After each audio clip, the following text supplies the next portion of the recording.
Before an Apache pilot ever fires a single round, before they ever squeeze the trigger on $100,000 worth of Hellfire missiles, they spend 8 hours sitting in a seat roughly the size of a coffin. No windows, no leg room.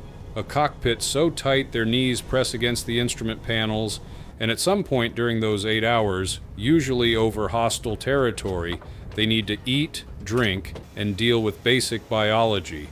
But nobody in any recruitment brochure ever talks about that part. To understand what these missions actually look like from the inside, you have to understand what an AH-64 Apache really is. It's not just a helicopter, it's a two-person weapon system that costs around $35 million per aircraft and takes years to learn how to operate. The pilot sits in the rear seat. The co-pilot gunner, the CPG, sits up front. Between them, they operate what the U.S.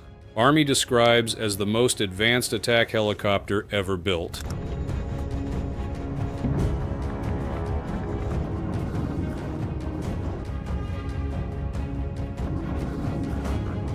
But the hardware is only half the story. The people inside it are the other half. Apache pilots train for a minimum of 2 years before their first operational deployment. Night missions specifically require what's called NVG currency, which means pilots must log a set number of night flying hours every few weeks just to legally fly. The goggles they use, the AN/AVS-6 or the more modern ANVIS system, narrow their field of view down to about 40 degrees. Normal human vision covers about 180, so for 8 hours they're looking at the world through what veterans describe as drinking from a garden hose. Now add weapons management, airspace coordination, weather avoidance, terrain following at low altitude, radio communication across multiple frequencies, and a threat environment where the enemy is actively trying to shoot them down.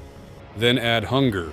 Apache crews going on extended missions prepare for the food problem the same way soldiers have always prepared for the field. MREs, meals ready to eat, are the default. But eating in an Apache cockpit is not a straightforward operation. The restraint harness runs across the chest and lap. The controls require at least one hand at nearly all times. And in night attack configuration, both pilots are managing targeting systems, navigating terrain, and communicating with ground forces simultaneously.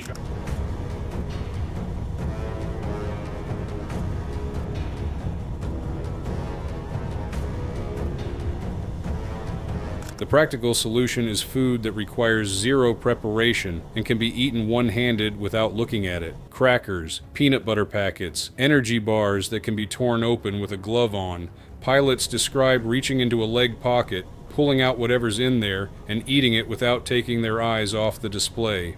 One Apache crew chief interviewed by a military journalist described pre-mission prep as basically packing the world's saddest snack bag and hoping nothing goes sideways for 8 hours. The hydration problem is more serious than it sounds. Cockpit temperatures in an Apache can spike significantly during operations, especially in desert environments like Iraq or Afghanistan during summer. Dehydration affects decision-making before the pilot even realizes it's happening. The Army knows this. The solution is Camelback-style hydration systems that pilots run through their flight gear, a soft tube they can access without removing their helmet or breaking focus. Sounds simple, but drinking through a tube while wearing an NVG system, a communications headset, and a helmet in turbulent low-level flight is a skill in itself. That's actually how they train for it. What nobody trains you for, at least not in any formal sense, is the other problem. The one that comes up about 4 hours into an 8-hour mission when you've been drinking water to stay sharp and the cockpit doesn't have a bathroom. This is where military aviation gets genuinely unglamorous in a way that no movie ever shows. Apache pilots use what are called piddle packs. They're essentially heavy-duty absorbent collection bags with a zipper seal. Standard issue. The Army doesn't make a big deal of it in briefings because at a certain point it's just a logistics problem like any other, but the reality of using one while flying at low altitude at night in an aircraft that requires constant input from both crew members is exactly as awkward as it sounds.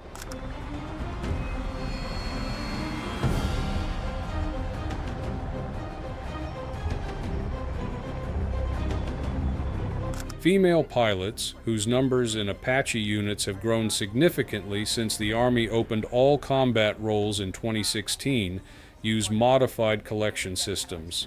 It took years for procurement to develop female-specific solutions that actually worked in operational conditions. The ones that exist now are functional, but pilots across the board describe the entire subject as one of those things you figure out by doing it and then never mention again. We dig into stories like this every week. If going deeper than the surface-level version is your thing, subscribe. By the time a crew reaches the 6-hour mark of a night mission, the physical toll is compounding in ways that training prepares you for intellectually but not quite emotionally. The NVGs cause something called visual fatigue. The image intensification technology processes light differently than the human eye, and after several hours, depth perception degrades noticeably. Pilots are trained to compensate, but it requires active mental effort on top of everything else they're already managing. Then there's the temperature variable. Night air at altitude is cold. In certain operational theaters, cockpit temperatures on night missions have dropped into ranges where finger dexterity becomes an issue. The Army's solution involves flight gloves rated for specific temperature ranges, but pilots describe that cold finger moment around hour 5 as one of those things you develop personal solutions for. Clenching and flexing, hand warmers in pockets during cruise phases, whatever works. But here's what separates Apache crews from most of the population.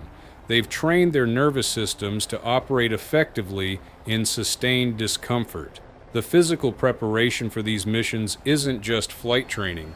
It includes specific endurance conditioning because mission planners know that cognitive degradation from fatigue is one of the primary sources of error in extended operations. The Army's Performance Triad, a program that covers sleep, activity, and nutrition for combat units, was developed in part because of lessons learned from exactly this type of sustained operation scenario.